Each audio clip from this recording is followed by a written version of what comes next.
How was this week, Carrie? It's pretty good, pretty busy, but it was good.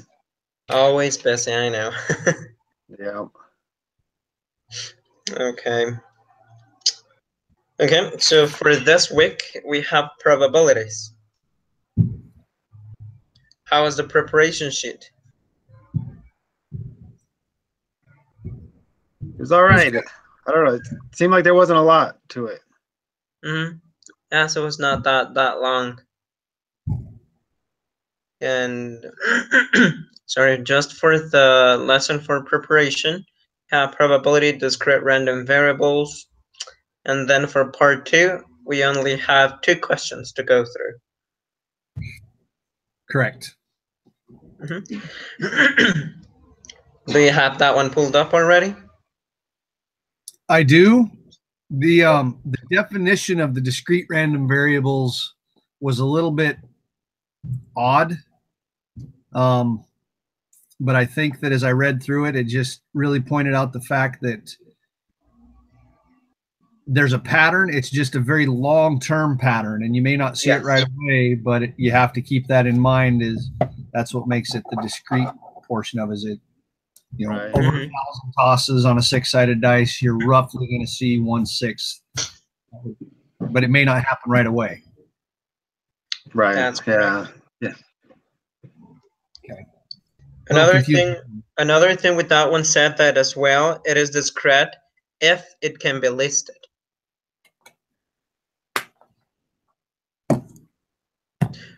Which means, for example, as you mentioned, the example with the 6-sided die, we are able to list the outcomes we are getting. So we are able to detect the pattern, and we're able to list it out. So that way it becomes discrete. Right. Yep. Okay, so for number 5, for part 2, it says an 8-sided die has 8 possible outcomes. For each roll, 1 through 8, calculate the probability of rolling a number greater than 5.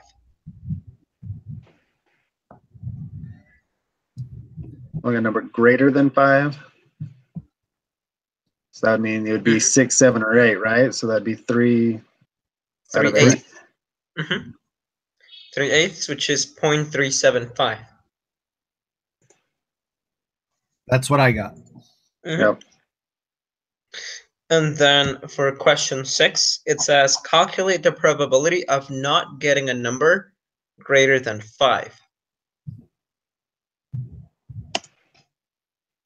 So yeah, with that we could figure out either doing the 8 minus 3 is 5/8, or just figure it's 5/8. And then it's 0.625. Correct.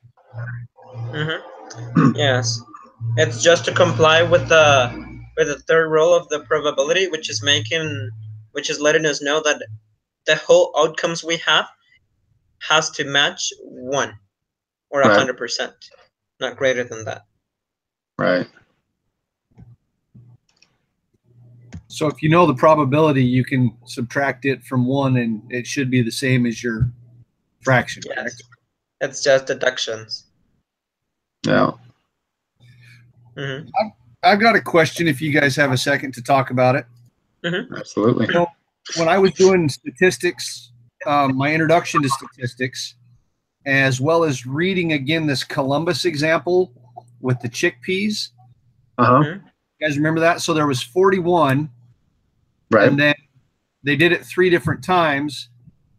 But so when they were looking for P0, why is it 40 divided by 41? Is it because you've already figured out that he is the one in the first go around?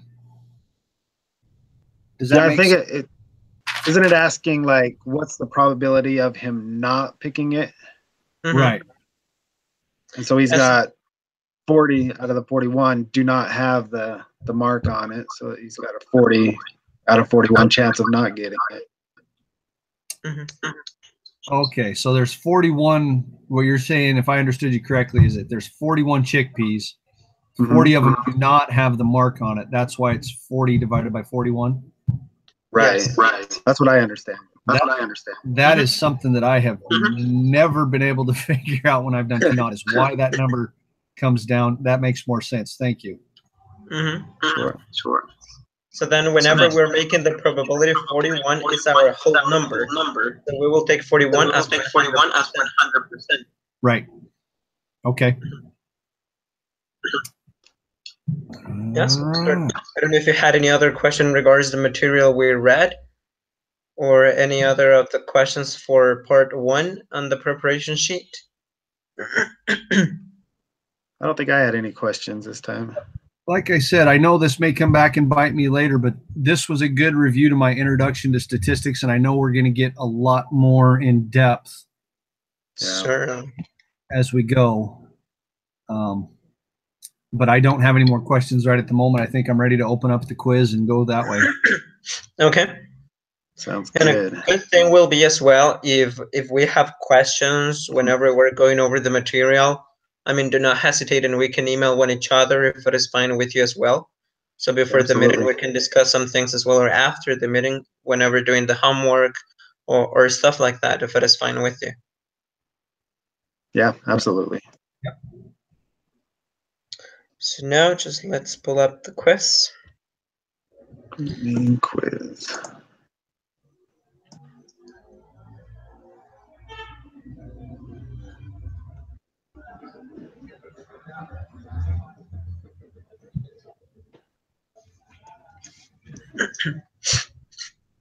Okay.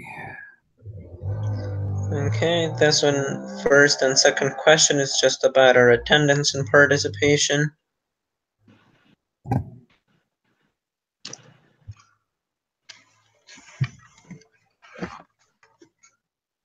So I learned a valuable lesson in one of my classes, in my other class. What's that? I traveled for a oil and gas convention Thursday and Friday. So I kind of hustled through my quiz at the end of the week after I'd made an Excel spreadsheet, and I did not read the questions entirely to their correctness. So my understanding of what the words said versus what they truly were, we're not equal. So that's a good way to only get 7 out of 10 right. Oh, no. So my data was correct. That's a good lesson to learn early on, for sure. My data was correct. I just did not answer correctly. So pay attention to the wording of the questions. Oh, yeah. Mm-hmm. Yes.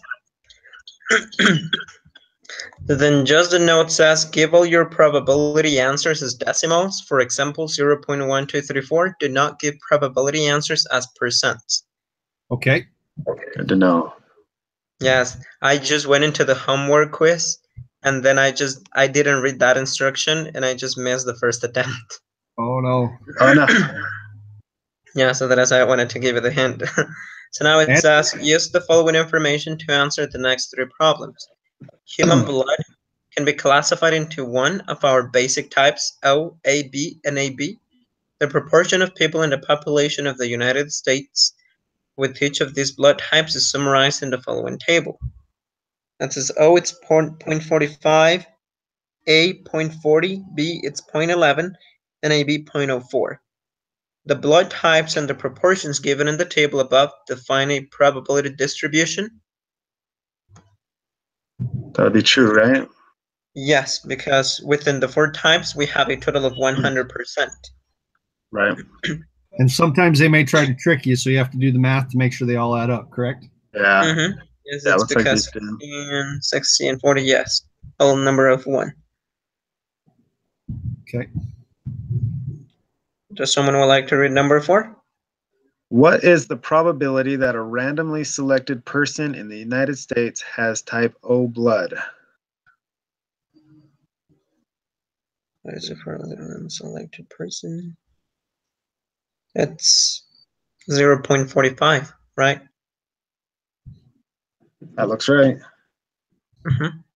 Correct. Round to 2 decimal places. Okay. Would you like to read, Sean, the number 5? What is the probability that a randomly selected person will not have type O blood? Round 2 decimal places. then it's 0.55. Right. Yep. It's just the opposite. 0.55. Then it says information. Use the following information to answer the next two questions. Carolyn Willis and her colleagues conducted a study in which dogs were trained to detect bladder cancer. The dogs were trained to lie down next to a specimen derived from a bladder cancer patient. Tangle, one of the dogs, demonstrates the identification of a specimen. 7 bowls containing urine were lined up in a random order. 6 of the samples were from patients who did not have bladder cancer. 1 of the samples came from a person identified as a bladder cancer patient. So it says question number 6. If the dogs guessed at random, what is the probability that they will correctly identify the dish containing the specimen from the bladder cancer patient? So is that 1 divided by 6? Or is it Yes. 7? Is it not 7? 7. 7 total That's a bowls? total. 1 divided by 6. Okay. Oh, yes. Read It says 6 of the samples were from patient. Yes, it's total of 7. You're right. So it's 1/7. That'd be 0.14. 0.143. 0.143.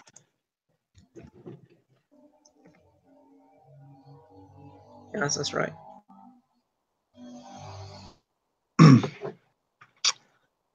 All right. In a combined total of 54 trials, the dogs correctly identified the specimen from the cancer patient 22 times.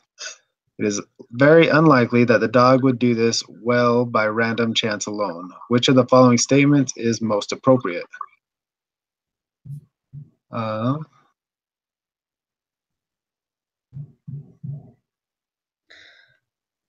So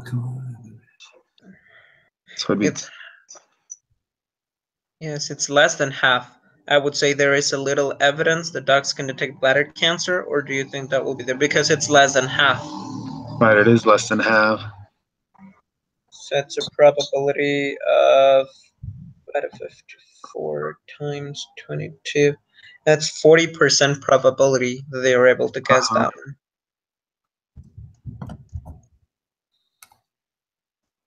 So did you say it was 0.4? Mm-hmm. Yeah, 0.40 or 4074. So little evidence.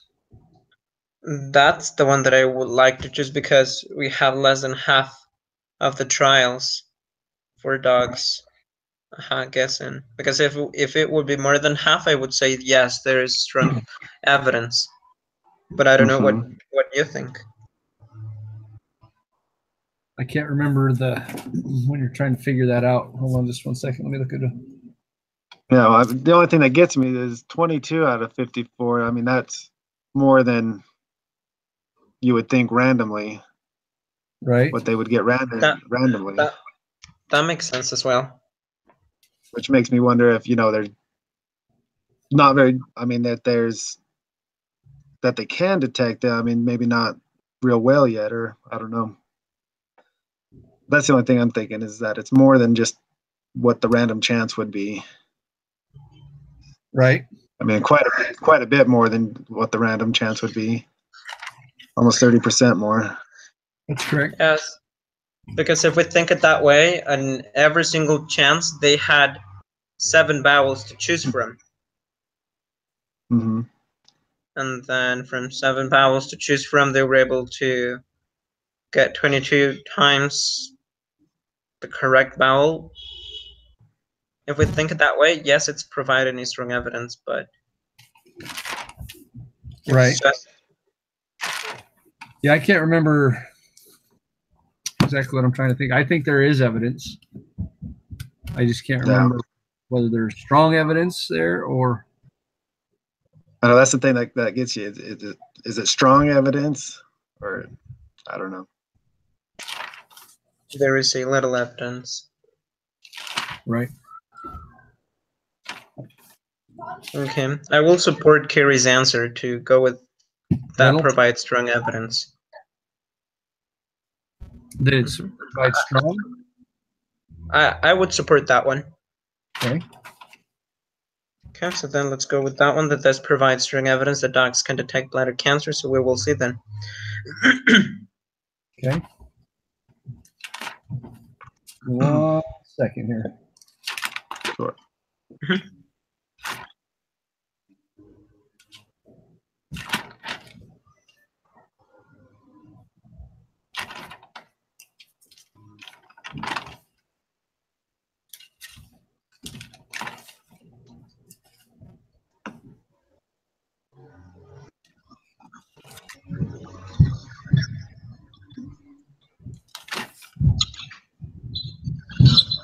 So less than 1 in 100, if your probability rate is 0.01, there's strong evidence. Less than 1 in 20, which is 0.05, is moderate evidence, and greater than 1 in 20, not sufficient evidence.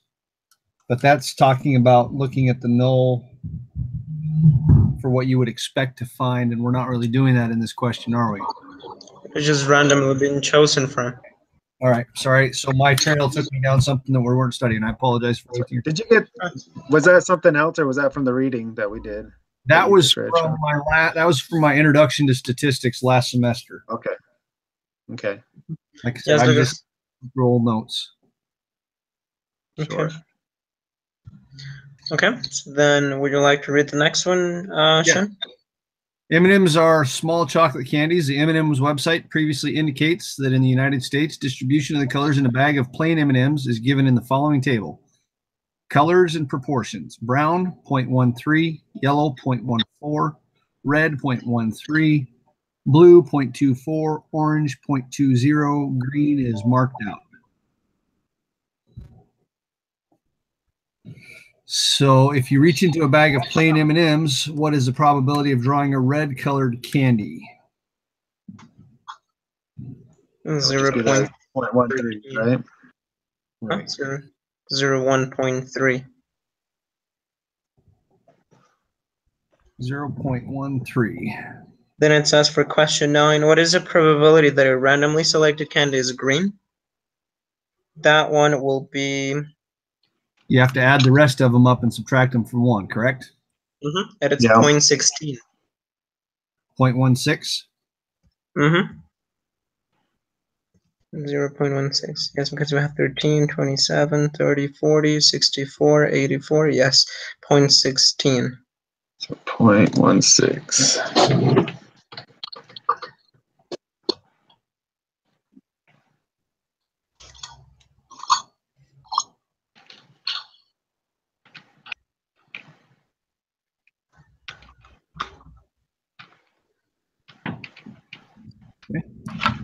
Looks good to me. Mm-hmm. Okay.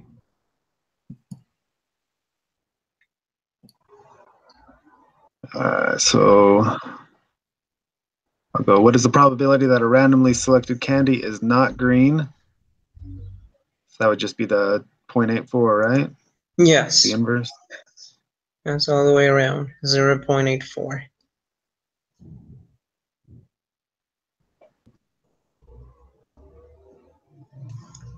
Okay. So it says use the following information to answer the next 3 questions.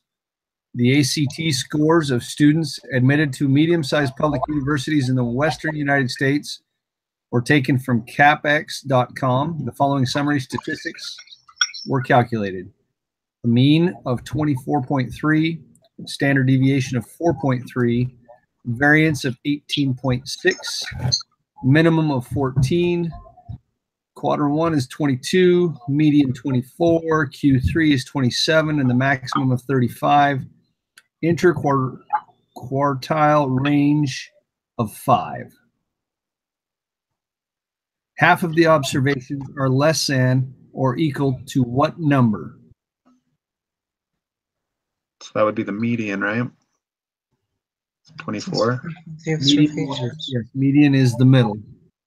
Mm-hmm. Yes. So it'll be 24. Okay. So then it says for number 12, based on the information on the table above, the top 25% of the students scored above what number? That's the maximum, right? That Or would should it be the be Q. above the third quartile? Yeah. So then it will be 35, the maximum.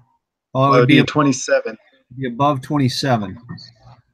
because the top 25% got above the third quartile. Oh, yes, yes. So it'd be everything so then above it will 27.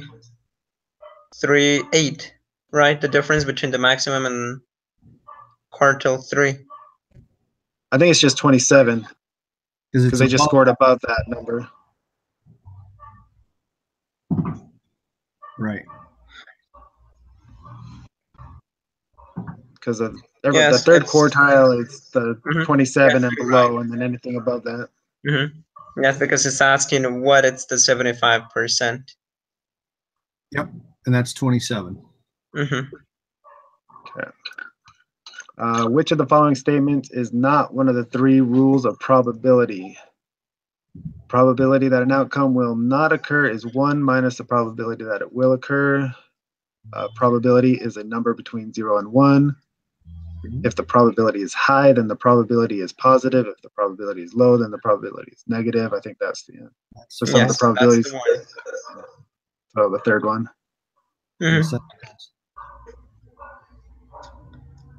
Okay, so we're gonna go to submit the quiz. All right.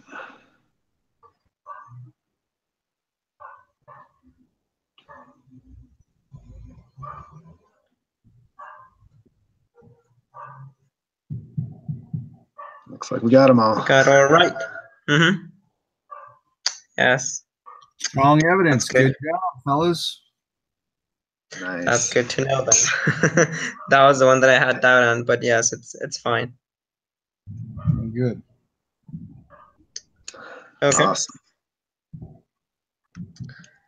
So then I will go ahead and post as well the link of the Perfect. meeting to the discussion board just after this. Very good. Okay. So then, any other question or something else? I don't think so. I don't have any more questions tonight, Kevin. Okay. So We'll then, just plan on let's Thursday. go ahead and- yes, on Thursday, same time. Sounds good. Okay. All right. So see you on Thursday then. All right. Okay. Thanks, guys. Have a Thank good you, one. Bye-bye. Kevin. Thanks for setting.